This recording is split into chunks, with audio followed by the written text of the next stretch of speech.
여러분, 요즘에 미국에서 강도 사건 요즘 많이 늘어난다는 기사 혹시 보셨나요? 제목이 일단 고담시티가 된 미국 해서 이런 주식들 연말까지 피해라, 이런 월가 보고서들 좀 나와가지고 정리 좀 해보려고 하는데, 야, 여기 제목이 제가 너무 인상 깊었거든요. 마치 배트맨이 없는 고담시티 같다, 미국이. 지금 젊은 청년들이 미국의 기업들 다 터는 겁니다. 물건 다 털어가는 건데, 영상 잠깐만 보여드리면 룰루레몬 요가복도 있고 이렇게 고급 스포츠 의류 파는 룰루레몬, 지금 미국 청년들이 털어가니까 여기 경찰관들이 들이닥치는 모습입니다. 막 진압하고, 여기 보시면 정말 살벌하죠. 또 그리고 애플도 지금 청년들이 도둑질을 해가는 겁니다. 애플 아이폰 다 털어가는 건데, 매장에 있는 거 경찰 오기 전에 막 도망가는 건데, 이게 인상 깊었던 게 여기 보시면은 마지막에 자랑하는 겁니다. 나 이만큼 아이폰 털었다고. 야, 이게 필라델피아인데 이게 특정 지역뿐만 아니라 계속 전역으로 확대가 된대요. 그래서 배트맨 없는 고담시티, 배트맨 보신 분들은 고담시티 뭔지 아실 텐데 약간 할렘가가 되는 느낌인데, 야, 제가 이거 보면서 미국이 진짜 이거 맞나 이럴 정도로 이렇게 무정부 상태 느낌? 혼란스럽다, 이게 미국의 경제 호황이 맞나 싶을 정도로 정말 딴 세상 얘기를 보는 것 같은 영상들이었는데, 정말 충격적이었는데, 지금 이게 절도가 심해지면서 타겟이라고 하는 유통 매장은 이번 주에 아예 절도나 이런 조직적인 범죄가 너무 증가해가지고, 이것도 조직적으로 한 거래요.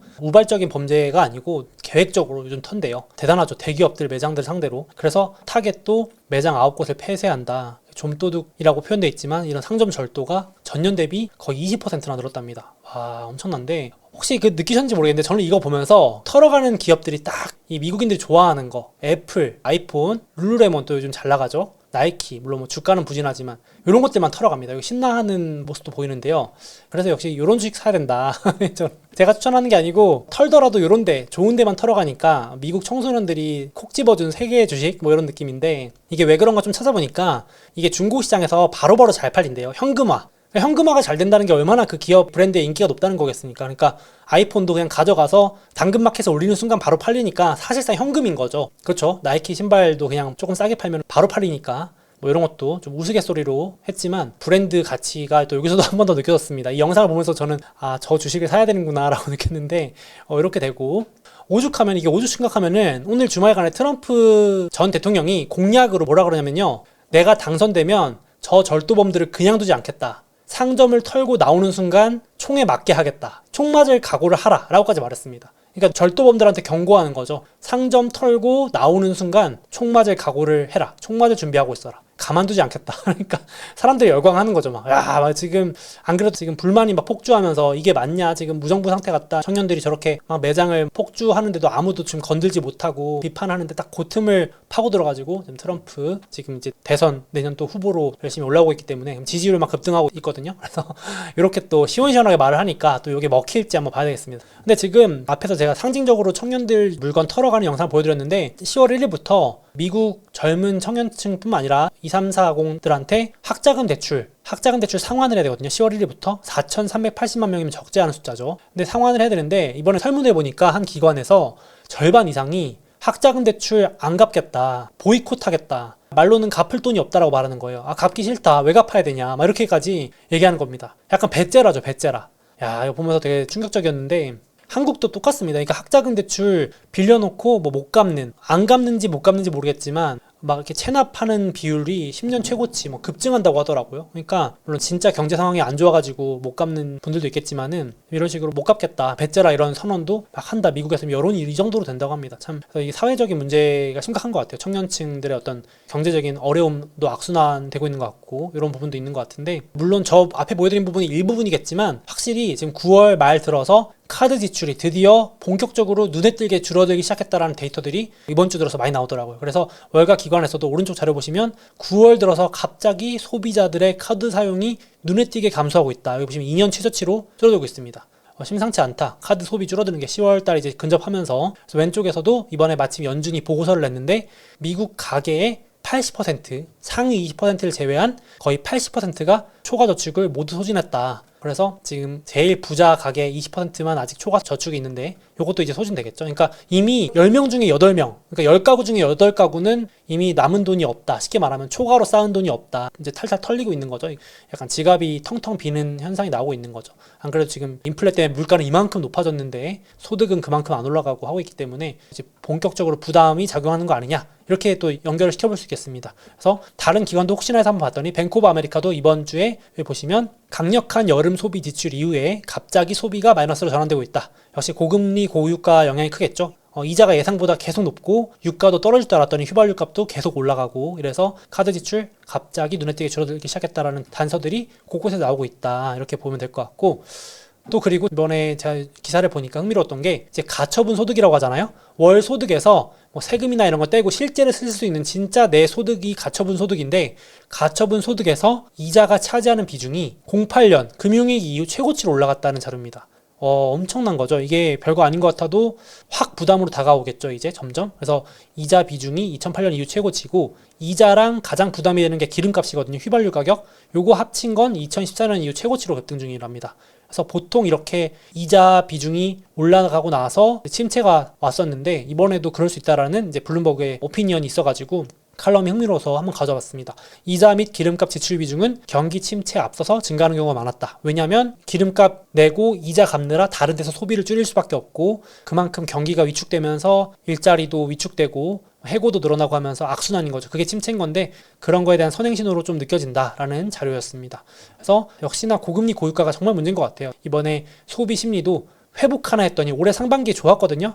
다시 꺾이는 모습입니다. 급락. 그래서 컨퍼런스 보드라고 하는 기관에서 소비자 심리지수를 조사하는데, 소득 5만 달러 이상 중산층 가게에서도 소비 위축이 아주 가파르게 나왔고, 모든 연령대 모든 가게에서 전방위적으로 소비 심리가 악화된 게 느껴졌다.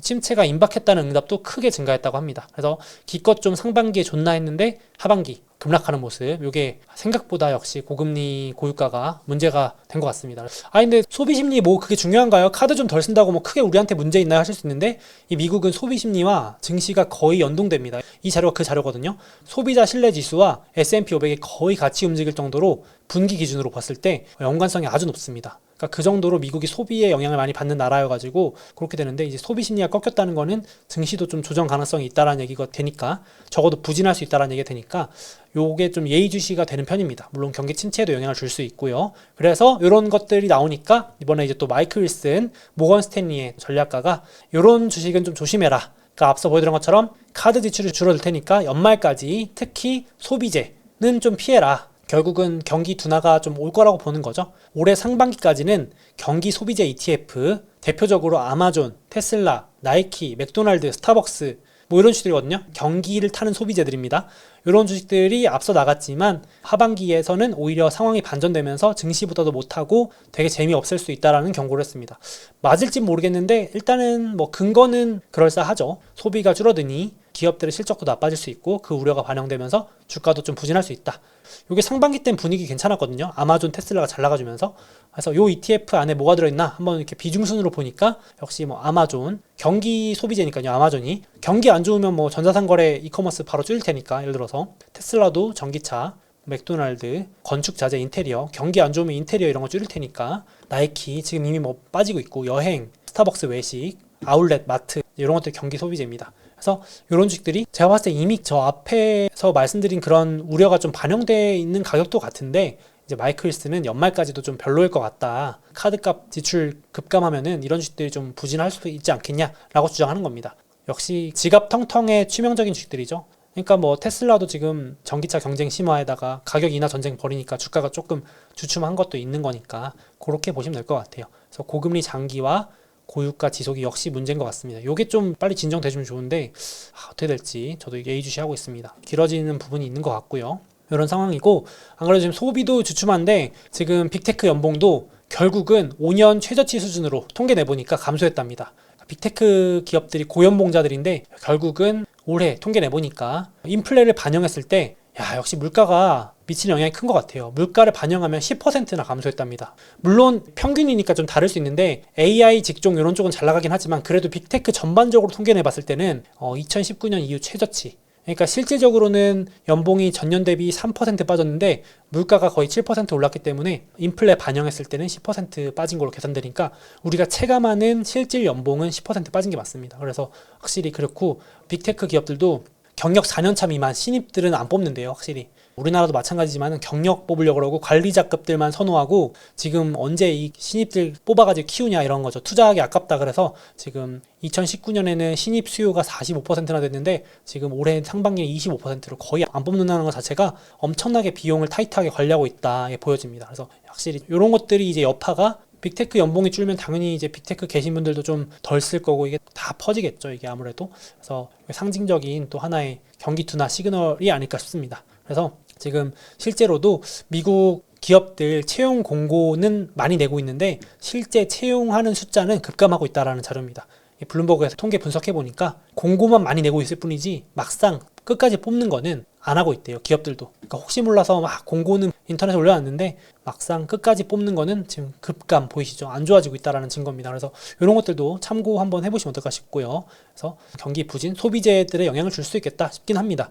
그리고 얘기 나온 김에 연준에서 3개월마다 흥미로운 보고서를 내는데 바로 미국 가계 빈부격차 보고서라는 걸 냅니다. 참 연준이 안 하는 게 없어요. 정말 그 연준 직원이 2만 명 정도 되거든요. 2만 명이 이런 거 분석하고 있는 겁니다. 그래서 보고 흥미로워가지고 하나하나 뜯어본 다음에 표까지 한번 만들어봤는데 결론부터 말씀드려서 그러니까 소득이 아니고 지금 자산시장이 올해 회복하면서 다시 양극화가 더 확대됐다는 내용입니다. 지금 상위 0.1%는 전체 부의 13%를 차지하고 있는데 올해 주식하고 부동산이 다시 미국이 회복하면서 가파르게 다시 올라버린 거죠. 그래가지고 제가 이제 원화로 환산도 했거든요. 이해를 돕기 위해서. 미국에서 상위 0.1% 가구에 들어가려면 순자산으로 부채 빼고 순자산으로 1,800억 원 있으면 됩니다. 그래서 너무 말도 안 되게 먼 얘기라서 좀 밑에를 봤더니 1% 안에 들어가려면은 260억 원 정도 있으면 됩니다. 가구 기준으로. 이것도 너무 현실감이 없는 얘기인데 미국이니까요. 미국 1%니까. 근데 여기 보시면 미국에서도 1%와 0.1% 차이가 7배 납니다. 7배.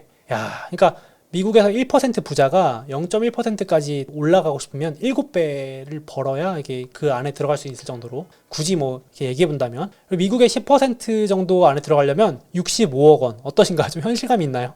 65억 원 정도 원화로 환산했을 때 대략 엄청납니다. 역시 잘 사는 것 같아요. 자산 가격이 올라가지고 뭐 부동산 주식 이런 것들만 해도 뭐 엄청납니다. 그리고 놀라웠던 거는 이 미국의 가구 하위 50% 미국 가구의 절반이 순자산이 1억이 안 됩니다. 그래서 양극화가 엄청 심한 거 느껴지죠. 그러니까 두 집 중에 한 집은 순자산이 1억이 안 되는 건데 이 상위 10%가 거의 뭐 다 가져가고 있는 거죠. 그래서 이게 엄청나게 격차가 더 벌어지고 있다라는 내용의 연준의 이제 보고서였고 결국은 자산시장 영향이 크다. 그러니까 소득이 벌어지는 것보다도 지금 주식과 부동산 영향이 크다라는 건데 이 얘기 제가 왜 드리냐면은 뭐 양극화야 뭐 우리가 또 알고 있는 내용이긴 한데 월가의 콜라노빅이라는 애널리스트가 요 보고서를 인용해가지고 이거 전형적으로 2008년 위기 전에 왔던 그 흐름하고 비슷하다 이러면서 또 부정론을 냅니다. 07년에 향기가 강하게 난다라는 얘기를 했어요. 07년에 향기가 난다 이러면서 이때도 2007년에도 자산시장이 너무 좋아가지고 주식도 오르고 부동산도 올라가지고 다른 부분들에 나빠지는 걸 다 무시했대요. 그때도 금리가 막 자동차 금리 오르고 모기지 금리 오르고 그래도 부동산 주식 다 오르니까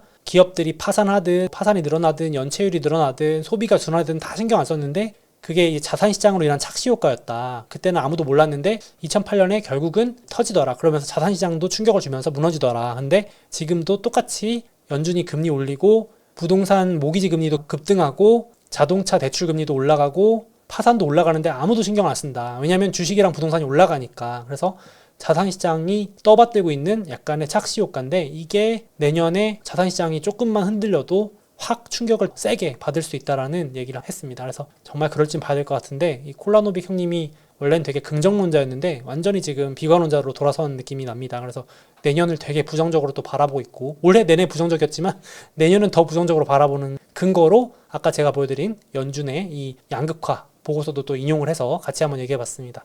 참고 정도 하시면 될 것 같아요. 이렇게 보시면 될 것 같고 그래서 지금 앞서 말씀드린 것처럼 지금 소비가 급감한다는 신호들이 나오면서 월가 애널리스트들도 올해 내내 전망치를 올리다가 이번 달 들어서 처음으로 전망치를 하향하기 시작했다라는 자료입니다. 올해 내내 AI 덕분에 그리고 미국이 호황이라서 실적이 좋아요라고 했던 애널리스트들이 아닌 것 같아 라고 항복을 하는 게 이번 주 들어 처음이었습니다. 2023, 2024, 2025를 하향 조정했다. 왜냐하면 역시 연준이 한번 경고를 세게 줬기 때문이겠죠. 고금리, 고유가 반영되면서 실적 전망치가 낮아지고 있다. 이렇게 되면서 이제 증시가 조금 조정 핑계를 받을 수 있다는 내용이었습니다. 그래서 이런 부정적인 이슈도 있다 정도 참고하시면 될 것 같아요. 그래서 오늘은 연말까지 좀 이런 주식들이 조금 더 부진할 수 있다라고 하는데 어떻게 공감이 되시나요? 아니면 이미 다 이 정도는 주가에 반영됐다라고 하시는지 또 댓글도 달아주시면 저도 한번 참고해 보겠습니다.